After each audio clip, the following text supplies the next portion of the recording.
Hello everyone, welcome to my channel నేర్చుకో. So friends, మీరు కానీ నా ఛానల్ని సబ్స్క్రైబ్ చేసుకోకపోతే సబ్స్క్రైబ్ చేసుకోండి.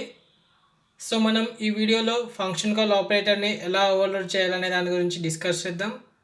సో ఏంటంటే నేను ఒక ఎగ్జాంపుల్ తీసుకొని ఆ ఎగ్జాంపుల్ నుండి మీకు ఎక్స్ప్లెయిన్ చేస్తా. ఫంక్షన్ కాల్ ఆపరేటర్ని ఎలా ఓవర్లోడ్ చేయాలి, ఎలా రాసుకోవాలి, సో మొత్తం.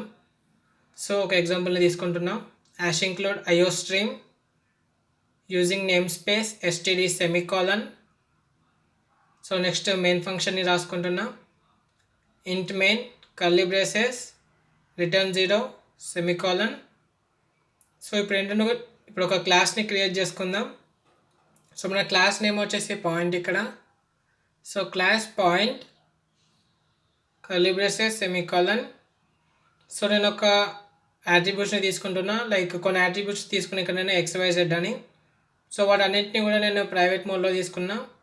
నెక్స్ట్ పబ్లిక్ మోడ్లో మన డిఫాల్ట్ కన్స్ట్రక్టర్ని ఫస్ట్ తీసుకొని మన యాట్రిబ్యూట్స్ అన్నిటినీ కూడా నేను 0కి ఇనిషియలైజ్ చేసుకుంటున్నా. సో ఇక్కడ అదే చేసుకున్నా. x = 0 semicolon, y = 0 semicolon, z = 0 semicolon. So ఇక్కడ నేను షో మెథడ్ని రాసుకుంటున్నా, వాయిడ్ షో అని చెప్పేసి. సో ఈ షో మెథడ్ ఎందుకంటే మన యాట్రిబ్యూట్స్ యొక్క వాల్యూస్ని మనం ప్రింట్ చేసుకోవడానికి. సో అందుకని చెప్పి నేను ఈ షో మెథడ్ని రాసుకున్నా. Void show parenthesis cout x = x endline semicolon, cout y = y endline semicolon, cout z = so మనం క్యాపిటల్ Z తీసుకుందాం. సో క్యాపిటల్ Z = సో ఇక్కడ cout మనం సరిగ్గా రాసుకోవాలి. cout okay. So z = z <> inline semicolon. So ఇది బేసికల్గా మన show method. ఇది అంటే XYZ యొక్క వాల్యూస్ని మనం ప్రింట్ చేసుకుంటాం ఆ మెథడ్ని కాల్ చేసినప్పుడు. సో ఇప్పుడు మనం మన ఫంక్షన్ కాల్ ఆపరేటర్ని రాసుకుందాం. సో మన ఆపరేటర్ కీవర్డ్ రాసుకున్నాక పారాంథసిస్ యూజ్ చేసినాం. సో ఈ పారాంథసిస్ సింబల్ ఏంటంటే ఫంక్షన్ కాల్ ఆపరేటర్ అన్నట్టు. సో ఇక్కడ నేను ఒక పారామీటర్ తీసుకున్నా ఇంట్ i అని చెప్పేసి. సో అది అలా తీసుకున్నాక మన x యొక్క వాల్యూని iకి ఈక్వల్ చేసుకున్నాం. దాని తర్వాత నేను దిస్ పాయింట్ అనేది రిటర్న్ చేసిన. సో ఏంటంటే అక్కడ ఓన్లీ మనం x యొక్క వాల్యూని చేంజ్ చేసుకున్నాం, YZ 0గానే ఉన్నాయి. సో దాని తర్వాత నేను మళ్ళీ మన ఫంక్షన్ కాల్ ఆపరేటర్ని రాసుకొని కనీసం నేను 2 వాల్యూస్ తీసుకున్నా, ఇంట్ i ఇంట్ j అని. సో అలా తీసుకొని x వాల్యూ iకి ఈక్వల్ చేసుకున్నా, y వాల్యూ jకి ఈక్వల్ చేసుకున్నా. అలా చేసుకున్నాక మన ఆబ్జెక్ట్ని రిటర్న్ చేసుకున్నా. So return this. సో మన దిస్ పాయింటర్ ఏంటంటే మన ఆబ్జెక్ట్ని పాయింట్అవుట్ చేస్తుంది. సో దాని తర్వాత నేను మళ్ళీ ఫంక్షన్ కాల్ని రాసుకుంటున్నా, అంటే ఫంక్షన్ కాల్ ఆపరేటర్ ఫంక్షన్ని మళ్ళీ రాసుకున్నా. కనీసం నేను 3 వాల్యూస్ పారామీటర్ తీసుకున్నా, అంటే 3 పారామీటర్స్ తీసుకున్నా, IJK, ఇంట్ i, ఇంట్ j, ఇంట్ k. సో అలా రాసుకున్నాక x వాల్యూకి i తీసుకున్నా, y వాల్యూకి j తీసుకున్నా, z వాల్యూకి k తీసుకున్నా. సో దాని తర్వాత నేను మన దిస్ పాయింట్ అనేది రిటర్న్ చేసుకున్నా, అంటే మన వాల్యూస్ అన్నీ కూడా రిటర్న్ అయిపోయినాయి చేంజ్ అయిపోయాక. సో ఇప్పుడు మనం మన మెయిన్ ఫంక్షన్లో ఏం చేద్దామంటే మన పాయింట్ క్లాస్కి ఒక ఆబ్జెక్ట్ని క్రియేట్ చేద్దాం, p అని చెప్పేసి. సో అలా క్రియేట్ చేసినాక నెక్స్ట్ నేను మన p.show మెథడ్ని కాల్ చేసిన, షో మెథడ్ని. దాని తర్వాత నేను ఫంక్షన్ కాల్ కూడా చేసిన. సో p(100) అంటే ఒక వాల్యూ ఇచ్చి. సో దాని తర్వాత నేను మళ్ళీ మన షో మెథడ్ని కాల్ చేసుకున్నా. దాని తర్వాత నేను మళ్ళీ ఫంక్షన్ కాల్ చేసిన, కానీ సరే 2 వాల్యూస్ తీసుకున్నా, 100, 200. దాని తర్వాత నేను మళ్ళీ మన షో మెథడ్ని కాల్ చేసుకున్నా. దాని తర్వాత నేను మళ్ళీ ఫంక్షన్ కాల్ ఆపరేటర్ని కాల్ చేసుకున్నా, 100, 200, 300 అని. దాని తర్వాత మళ్ళీ షో మెథడ్ కాల్ చేసిన. సో మనము మన 3 డిఫరెంట్ ఫంక్షన్ కాల్ ఆపరేటర్స్ని 3 టైమ్స్ కాల్ చేసుకున్నాం. సో ఒకసారి ఏమో ఒక వాల్యూ ఇచ్చి, ఇంకోసారి 2 వాల్యూస్ మెన్షన్ చేసుకొని, ఇంకోసారి 3 వాల్యూస్ మెన్షన్ చేసుకున్నాం. సో ఇక్కడ మనం 2 వాల్యూస్ మెన్షన్ చేసుకున్న ఫంక్షన్ అది, ఇక్కడ 3 వాల్యూస్ మెన్షన్ చేసుకున్న ఫంక్షన్ ఇది, అండ్ ఇది మన ఒక వాల్యూ మెన్షన్ చేసుకున్నాం, అంటే ఒక పారామీటర్ తీసుకున్నట్టు. సో ఒక పారామీటర్ తీసుకున్న కేసు, 2 పారామీటర్స్ తీసుకున్న కేసు, 3 పారామీటర్స్ తీసుకున్న కేసు. ఆల్రెడీ మన డిఫాల్ట్ కన్స్ట్రక్టర్లో అన్ని వాల్యూస్ కూడా 0కి మెన్షన్ అయిపోయినాయి. సో దానివల్ల మనకి ఏం ప్రాబ్లం లేదు ఒక వాల్యూ మెన్షన్ చేసినప్పుడు. సో మన కోడ్ని రన్ చేస్తే మనకి ఇక్కడ ఎర్రర్ వచ్చింది. సో సెమీకోలన్ పెట్టడం మర్చిపోయినాం p.show దగ్గర. So semicolon. సో ఇప్పుడు ఓకే, మన కోడ్ని బిల్డ్ చేసి రన్ చేద్దాం. సో ఇనిషియల్గా మనం డిఫాల్ట్ కన్స్ట్రక్టర్లో అన్ని వాల్యూస్ కూడా 0కి ఇనిషియలైజ్ చేసినాం. సో అందుకని చెప్పి x = 0, y = 0, z = 0. సో మనం ఫస్ట్ ఫంక్షన్ కాల్ చేస్తున్నప్పుడు మనం ఓన్లీ x వాల్యూని 100కి తీసుకున్నాం. సెకండ్ టైం ఫంక్షన్ కాల్ చేస్తున్నప్పుడు ఎక్స్ వాల్యూ 100 ఇంకా వై వాల్యూ 200కి తీసుకున్నాం. సో అదే ప్రింట్ అయిపోయింది. సో డిఫాల్ట్గా జెడ్ 0 ఉండి అప్పుడు. సో థర్డ్ టైం మనం X value 100 Y value 200 Z value 300కి తీసుకున్నాం. సో అవే మనకి ఇక్కడ ప్రింట్ అయిపోయినాయి. సో ఇది మనకు ఫంక్షన్ కాల్ ఆపరేటర్ గురించి. సో మనం ఫంక్షన్ కాల్ ఆపరేటర్ ఎలా రాయాలి అదంతా డిస్కస్ చేసినాం. సో ఇప్పుడు ఏంటంటే మనం నెక్స్ట్ కన్వర్షన్ ఆపరేటర్ని ఎలా ఓవర్లోడ్ చేయాలనే దాని గురించి డిస్కస్ చేద్దాం. సో మన నెక్స్ట్ టాపిక్ వచ్చేసి కన్వర్షన్ ఆపరేటర్ ఫంక్షన్. సో అది ఎలా రాయాలో చూద్దాం. సో ఇది కూడా ఒక ఎగ్జాంపుల్ తీసుకొని అబ్జర్వ్ చేద్దాం మనం. So hash include IO stream using namespace STD semicolon. So next main ఫంక్షన్ని రాసుకుంటున్నా. Int main curly braces return 0 semicolon. So next ఒక క్లాస్ని క్రియేట్ చేసుకుంటున్నా. Class point curly braces. So ఇక్కడ ఒక అట్రిబ్యూట్ తీసుకున్నా ఎక్స్ అని. సో ఇంట్ ఎక్స్. దాని తర్వాత పబ్లిక్ మోడ్లో మన డిఫాల్ట్ కన్స్ట్రక్టర్ని కాల్ చేసుకొని మన ఎక్స్ యొక్క వాల్యూని 0కి ఇనిషియలైజ్ చేస్తున్నాం. So point curly braces X equals to 0 semicolon. దాని తర్వాత పారామీటరైజ్డ్ కన్స్ట్రక్టర్ తీసుకుంటున్నా అండ్ ఒక పారామీటర్ ఇంట్ ఐ అని చెప్పేసి. సో ఏ తీసుకుందాం, ఇంట్ ఏ. సో అలా తీసుకొని మన ఎక్స్ యొక్క వాల్యూని ఏకి అసైన్ చేసుకుంటున్నా. ఎక్స్ యొక్క వాల్యూని ఎక్స్ని ఏ వాల్యూకి అసైన్ చేసుకుంటున్నా. X equals to A semicolon. దాని తర్వాత నేను షో మెథడ్ని రాసుకుంటున్నా. ఇది ఎందుకంటే మన ఎక్స్ యొక్క వాల్యూని ప్రింట్ చేసుకోవడానికి. So void show curly braces cout X equals to X N Line semicolon. So ఇప్పుడు మనం మన కన్వర్జన్ ఆపరేటర్ని రాద్దాం. సో ఇక్కడ మన ఆపరేటర్ కీవర్డ్ తర్వాత నేను ఇంటి అని తీసుకున్నా, ఐఎన్టీ ఇంట్. సో ఇదేంటంటే మన క్లాస్లో ఉన్న యాట్రిబ్యూట్ ఎక్స్ ఏదైతే ఉందో దాన్ని మనం ఇంటీజర్ కింద కన్వర్ట్ చేస్తున్నాం. సో బేసికల్గా ఇక్కడ మన ఎక్స్ అనేది టైప్, ఎక్స్ యొక్క టైప్ వచ్చేసి మనకు క్లాస్ పాయింట్ టైప్. సో దాన్ని మనము ఇంటి టైప్ కింద కన్వర్ట్ చేస్తున్నాం. సో అది బేసికల్గా మన కన్వర్జన్ ఆపరేటర్ ఫంక్షన్ అంటే. సో నేను ఇక్కడ మెయిన్ ఫంక్షన్లో మన పాయింట్ క్లాస్కి ఒక ఆబ్జెక్ట్ని క్రియేట్ చేసిన పి అని చెప్పేసి. సో దాని తర్వాత నేను మన మెథడ్ షోని కాల్ చేసుకున్నా పీ డాట్ షో. సో దాని తర్వాత నేను ఒక ఇంటీజర్ ఐ తీసుకున్నా. సో ఈ ఇంటీజర్ ఐని పి యొక్క వాల్యూతో అసైన్ చేసుకుంటున్నా. So I equals to P అని. సో ఇది మన కన్వర్షన్ ఆపరేటర్ ఫంక్షన్ అన్నట్టు ఇక్కడ. సో దాని తర్వాత మనం మన ఐ యొక్క వాల్యూని ప్రింట్ చేసుకుందాం, అంటే ఐకి ఏ వాల్యూ అసైన్ అయిందని తెలుసుకోవడానికి. cout I equals to I less than N Line semicolon.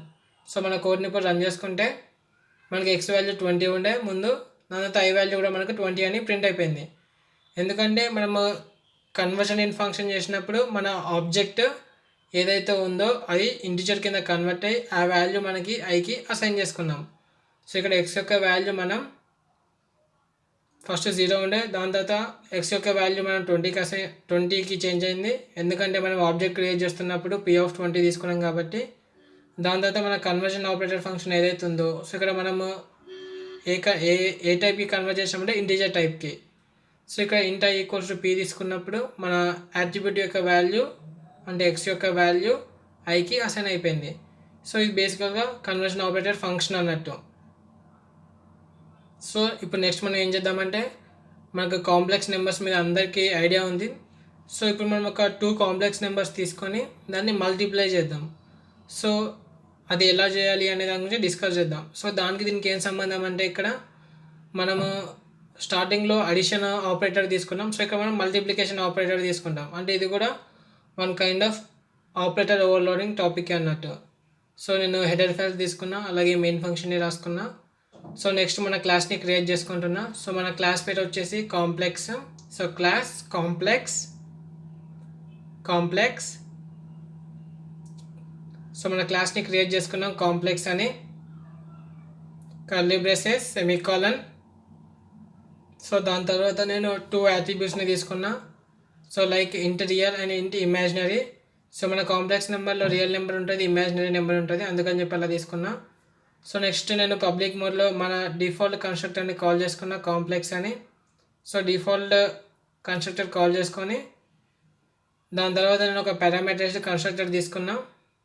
So దీంట్లో కొన్ని పారామీటర్ తీసుకున్నా, లైక్ ఇంట్ ఏ ఇంట్ బి అని చెప్పేసి. ఇంట్ ఏ ఇంట్ బి.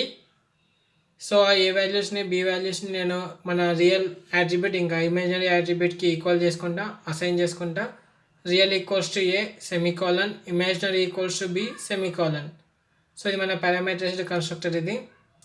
సో నెక్స్ట్ నేను ఏం చేస్తున్నానంటే మన ఆపరేటర్ ఓవర్లోడింగ్ చేస్తున్నాను. అంటే ఇక్కడ నేను మల్టిప్లికేషన్ ఆపరేటర్ తీసుకున్నా, కాంప్లెక్స్ ఆపరేటర్ స్టార్, అంటే ఇక్కడ మనం మల్టిప్లై చేస్తున్నాం కాబట్టి అలా తీసుకున్నా.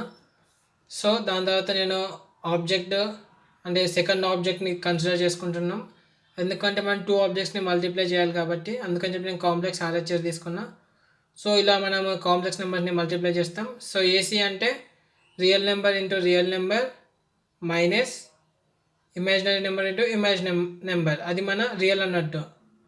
So real equals to real into RHS dot real. So మన ఫస్ట్ రియల్ వచ్చేసి మన ప్రజెంట్ ఆబ్జెక్ట్, సెకండ్ వన్ అంటే ఆర్హెచ్ఎస్ డాట్ రియల్ వచ్చేసి మన సెకండ్ ఆబ్జెక్ట్ అన్నట్టు, అంటే ఇంకొక object, minus imaginary into RHS dot imaginary semicolon. దాని తర్వాత నేను ఇమాజినరీ ఈక్వల్స్ టు, సో మన ఇమాజినరీ నెంబర్ వచ్చేసి ఏడి, అంటే real into imaginary plus imaginary into real BC. So ఇది మన ఇమాజినరీ పార్ట్ అన్నట్టు. So imaginary equals to real into RHS dot imaginary plus imaginary into RHS dot real. So ఇది మన imaginary part. So పైన ఉన్నది మనకు real part after multiplication చేసుకున్నాక. So మనకు రియల్ పార్ట్ ఇమాజినరీ పార్ట్ వచ్చేసింది. సో నెక్స్ట్ మన షో మెథడ్ని కూడా కాల్ చేసుకొని మన రియల్ వాల్యూ ఇంకా ఇమాజినరీ వాల్యూని ప్రింట్ చేసుకుందాం. Void show curly braces cout real equals to real n-line semicolon, cout imaginary equals to imaginary img n-line semicolon. So ఇది మన షో మెథడ్. సో ఇప్పుడు మన కాంప్లెక్స్ క్లాస్కి ఒక ఆబ్జెక్ట్ని క్రియేట్ చేసుకుందాం, కాంప్లెక్స్. సో ఇక్కడ నేను 2 ఆబ్జెక్ట్స్ని క్రియేట్ చేసుకుంటున్నా, C1 C2, ఎందుకంటే మనం ఆ 2 ఆబ్జెక్ట్స్ని మల్టిప్లై చేసి ఒక న్యూ ఆబ్జెక్ట్కి ఈక్వల్ చేసుకోవాలి కాబట్టి. అదే మన మల్టిప్లికేషన్ ఆపరేటర్ ఓవర్లోడింగ్ అన్నట్టు. So C1 10,20, C2 15,8.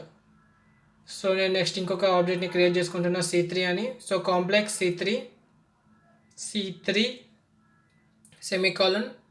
సో ఇప్పుడు మనం C3 equals to C1 into C2 చేద్దాం. సో ఇది మన మల్టిప్లికేషన్ ఆపరేటర్. సో దాని తర్వాత మనం మన C3 యొక్క వాల్యూస్ని చూద్దాం, C3 dot show. So multiply చేసుకున్నాక మనం C3 యొక్క వాల్యూస్ని చూడగలుగుతాం. సో మనం కోడ్ని రన్ చేసుకున్నాం. సో మనకు సంథింగ్ గార్బేజ్ వాల్యూ వచ్చింది రియల్లో. సో ఇమేజ్లో సంథింగ్ నెంబర్ వచ్చింది ఎందుకు, ఒకసారి మన కోడ్ని చూద్దాం. సో ఓకే, ఇక్కడ మనం మన కాంప్లెక్స్ టెంప్ అని క్రియేట్ చేసుకోవాలి, అంటే మన కాంప్లెక్స్ క్లాస్ యొక్క టైప్ ఒక ఆబ్జెక్ట్ని క్రియేట్ చేసుకోవాలి, అందుకని చెప్పి మనకు అలా వచ్చింది. సో ఇక్కడ నేను కాంప్లెక్స్ టెంప్ అని క్రియేట్ చేసుకున్నా. So temp dot real, temp dot imaginary. So ఇప్పుడు ఓకే, దాని తర్వాత రిటర్న్ చేసుకుందాం మా వాల్యూని, రిటర్న్ టెంప్. సో ఇప్పుడు ఓకే, నో ఎర్రర్స్ ఉంటాయి. సో మన కోడ్ని రన్ చేసుకుంటే మనకు రియల్ వాల్యూ వచ్చేసి -10, ఇమాజినరీ వచ్చేసి 380. సో ఒకసారి చెక్ చేద్దాం రఫ్గా క్యాలిక్యులేట్ చేసి. సో 10 × 15 150 -20 × 8 160. సో మనకు -10 రియల్ వాల్యూ. సో మన క్యాలిక్యులేషన్ అనేది కరెక్ట్గానే వచ్చింది. సో ఈ వీడియోలో మనం డిఫరెంట్ ఆపరేటర్ ఓవర్లోడింగ్ మెథడ్ గురించి తెలుసుకున్నాం. సో ఫ్రెండ్స్, మీకు కానీ ఈ వీడియో నచ్చినట్టయితే లైక్ చేయండి, షేర్ చేయండి, అలాగే మన ఛానల్ని కూడా సబ్స్క్రైబ్ చేసుకోండి. Thank you for watching.